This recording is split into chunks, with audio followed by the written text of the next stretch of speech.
जय हिंद दर्शकों, मैं हूं जितेंद्र दीक्षित। 4 पीएम महाराष्ट्र में आपका स्वागत है। दर्शकों, महाराष्ट्र में इस वक्त 3 राजनीतिक पार्टियां ऐसी हैं जो कि खुद को दिवंगत शिवसेना प्रमुख बाला साहेब ठाकरे का वैचारिक वारिस बता रही हैं। और ये तीनों ही पार्टियां अपनी जनसभाओं में और अभी जो चुनाव होने वाले हम देखेंगे कि प्रचार सभाओं के दौरान, रैलियों के दौरान बाला साहेब के नाम का इस्तेमाल करेंगी, उनके बैनर पोस्टर लगाएंगी। सबसे पहली पार्टी है उद्धव ठाकरे की शिवसेना। उद्धव ठाकरे के पिता ही थे बाला साहेब ठाकरे, जिन्होंने कि 60 के दशक में पार्टी का गठन किया था।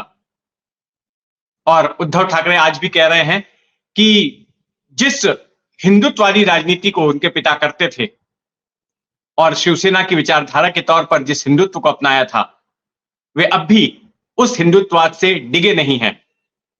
भले ही उन्होंने बीजेपी से नाराज होकर कांग्रेस और एनसीपी जैसी सेकुलरवादी पार्टियों से हाथ मिला लिया हो, लेकिन शिवसेना का हिंदुत्व कायम है। और उन्होंने अपनी पार्टी के हिंदुत्व की हाल ही में एक नई परिभाषा भी दी और डिफरेंशिएट किया कि कैसे उनकी पार्टी का हिंदुत्व और बीजेपी का हिंदुत्व अलग है। उद्धव ठाकरे ने कहा कि हमारा हिंदुत्व लोगों को धर्म के आधार पर आपस में लड़वाता नहीं है, जबकि बीजेपी का हिंदुत्व लोगों के घरों को जलाता है। तो एक ये पार्टी है उद्धव ठाकरे वाली शिवसेना, जो कि खुद को बाला साहेब ठाकरे के विचारों का वारिस बताती है। दूसरी पार्टी है एकनाथ शिंदे की, जो कि मूल पार्टी से अलग होकर बनी साल 2022 में, जून के महीने में, जब एकनाथ शिंदे ने पार्टी से बगावत कर दी और आगे चलकर चुनाव आयोग ने और फिर विधानसभा स्पीकर ने उन्हीं की पार्टी को असली शिवसेना घोषित कर दिया और साथ में धनुष बाण का चुनाव चिन्ह भी एकनाथ शिंदे को ही दे दिया। तो एकनाथ शिंदे का कहना है कि बाला साहेब ठाकरे के विचारों के असली वारिस तो वही है, उनकी पार्टी ही है। और यही वजह है कि आज उनकी पार्टी बीजेपी के साथ है, क्योंकि बीजेपी और शिवसेना में 80 के दशक में जो गठबंधन हुआ था, वो हिंदुत्ववाद को लेकर हुआ था। और शिंदे बार बार ये कहते हैं कि जो ठाकरे सेना है वो हिंदुत्ववाद से विमुख हो गई, इसीलिए तो कांग्रेस और एनसीपी के साथ चली गई। तो हम देखेंगे कि अभी जो बीती सभाएं हुई, जो रैलियां हुई, उसमें बाला साहेब ठाकरे की तस्वीरों का इस्तेमाल एकनाथ शिंदे की ओर से किया गया। और ऐसे में ठाकरे गुट की ओर से आरोप लगाया जाता है कि हमारे साहब का नाम भी चुरा लिया और हमारी पार्टी भी चुरा ली। तो शिंदे की दूसरी पार्टी है। तीसरी पार्टी जो खुद को बाला साहेब ठाकरे के विचारों का वारिस बताती है, वो है राज ठाकरे की महाराष्ट्र नवनिर्माण सेना। हालांकि राज ठाकरे ने साल 2005 में शिवसेना छोड़ दी थी। उनका भी राजनीतिक करियर शिवसेना से ही शुरू हुआ था। बाला साहेब ठाकरे के भतीजे हैं राज ठाकरे। लेकिन जब 2003 में उद्धव ठाकरे को पार्टी की कमान सौंप दी गई, तो उसके बाद राज ठाकरे नाराज हो गए और वो पार्टी में खुद को साइडलाइन फील करने लगे। उनको लगा कि अब पार्टी में उनकी बात को महत्व नहीं दिया जा रहा है। खास करके चुनाव के वक्त जब टिकटों का बंटवारा होता था, तो जो राज ठाकरे के करीबी लोग होते थे उनको दरकिनार कर दिया जाता था और उद्धव ने अपने कुछ खास लोगों का एक घेरा बना रखा था और उन्हीं के बीच रहते थे, उन्हीं की सुनते थे।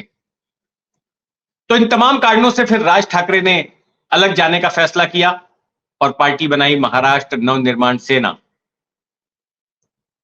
भले ही वो शिवसेना से अलग हो गए, लेकिन उनका कहना था कि वो बाला साहेब ठाकरे से अलग नहीं हुए हैं और अपनी पार्टी भी उन्हीं बाला साहेब ठाकरे के विचारों के आधार पर आगे ले जाएंगे। और शुरुआत में उन्होंने वही किया भी। उसी पैटर्न पर महाराष्ट्र नवनिर्माण सेना को राज ठाकरे ने आगे बढ़ाया, जिस पैटर्न पर बाला साहेब ठाकरे ने अपनी पार्टी शुरू की थी। 60 के दशक में शिवसेना को स्थापित किया था। शिवसेना स्थापित करते वक्त बाला साहेब ठाकरे ने सबसे पहले मुद्दा उठाया था मराठी माणूस का, कि किस तरह से मुंबई में मराठी माणूस के साथ अत्याचार हो रहा है, अन्याय हो रहा है। उनका यह आरोप था और ये सब कर रहे थे दक्षिण भारतीय लोग।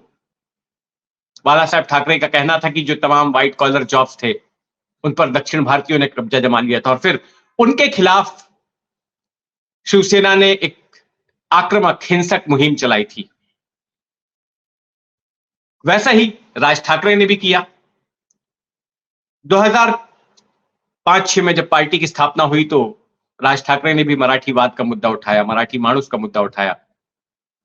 जैसे बाला साहेब ठाकरे ने दक्षिण भारतीयों को टारगेट किया था, राज ठाकरे ने उत्तर भारतीयों को टारगेट किया।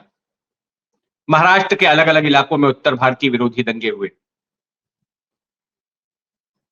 लेकिन यहां भी जो बाला साहेब ठाकरे के साथ हुआ, वही राज ठाकरे के साथ हो रहा था। बाला साहेब ठाकरे ने जब परप्रांतीय का मुद्दा उठाया, मराठीवाद का मुद्दा उठाया, तो उनकी पार्टी की चर्चा तो काफी हुई। पार्टी की एक पहचान जरूर बन गई। लेकिन मुंबई और ठाणे के बाहर उनकी पार्टी का विस्तार नहीं हो रहा था, शिवसेना का विस्तार नहीं हो रहा था। और ऐसे में उन्हें लगा कि अब कोई दूसरा मुद्दा अपनाना चाहिए। तो उन्होंने 80 के दशक में हिंदुत्ववाद का मुद्दा अपनाया और बीजेपी के साथ हाथ मिला लिया, गठजोड़ कर लिया। उसी तरह से राज ठाकरे को भी यह समझ आया कि पहले चुनाव में 2009 में जब पहले विधानसभा चुनाव लड़ा उन्होंने, तो 13 सीटें मिली। लेकिन उसके बाद 2014 में, 2019 में एक सीट से ऊपर नहीं जा पाई उनकी पार्टी। तो उन्हें भी समझ में आया कि अब कोई दूसरा मुद्दा खोजना होगा। आत्ममंथन किया और फिर 2020 की शुरुआत में उन्होंने हिंदुत्ववाद का मुद्दा अपना लिया और कहा कि हिंदुत्व तो मेरे डीएनए में है। अपनी पार्टी का चौरंगा झंडा भी हटा दिया और भगवा ध्वज अपना लिया। तो अपने आप को बाला साहेब के विचारों का वारिस साबित करने के लिए अब राज ठाकरे ने एक और दांव चला है, और दांव चला है भारत रत्न की मांग को लेकर। हाल ही में राज ठाकरे ने सोशल मीडिया अकाउंट्स पर पोस्ट डाली और यह कहा कि केंद्र की बीजेपी सरकार ने जिस तरह से पीवी नरसिम्हा राव को भारत रत्न दिया, चौधरी चरण सिंह को दिया और इसके पहले भूतकाल में प्रणब मुखर्जी को दिया, तो इससे इन्होंने राजनीतिक सहिष्णुता का परिचय दिया है। तो फिर बाला साहेब ठाकरे को भी ऐसा ही पुरस्कार दिया जाए, उन्हें भी भारत रत्न दिया जाए। और इसके पीछे उन्होंने कारण भी बताया कि बाला साहेब ठाकरे प्रख्यात व्यंग्यकार थे और उन्होंने हिंदुओं की अस्मिता को जागृत करने का काम किया। तो ऐसे में अगर उन्हें भारत रत्न मिलता है तो मुझ जैसे लोगों को बड़ी खुशी होगी। तब ये दांव राज ठाकरे की ओर से चल दिया गया है और कोई आश्चर्य नहीं होगा कि आगे चलकर अगर उनकी ये मांग मान भी ली जाती है तो। हाल के वक्त में देखा गया है कि राज ठाकरे और बीजेपी में काफी करीबी आई है। मैंने 2 दिन पहले आपको कहानी सुनाई थी कि कोई खिचड़ी पक रही है राज ठाकरे और बीजेपी के बीच आने वाले चुनाव को देखते हुए। तो इस सिलसिले में आगे जो कुछ भी होगा उस पर हमारी नजर बनी रहेगी। आप भी अपनी नजर बनाए रखें 4 PM महाराष्ट्र पर। और अगर आपने अब तक इस खबर को सब्सक्राइब नहीं किया, इस चैनल को सब्सक्राइब नहीं किया है, तो सब्सक्राइब कर लें। जय हिंद।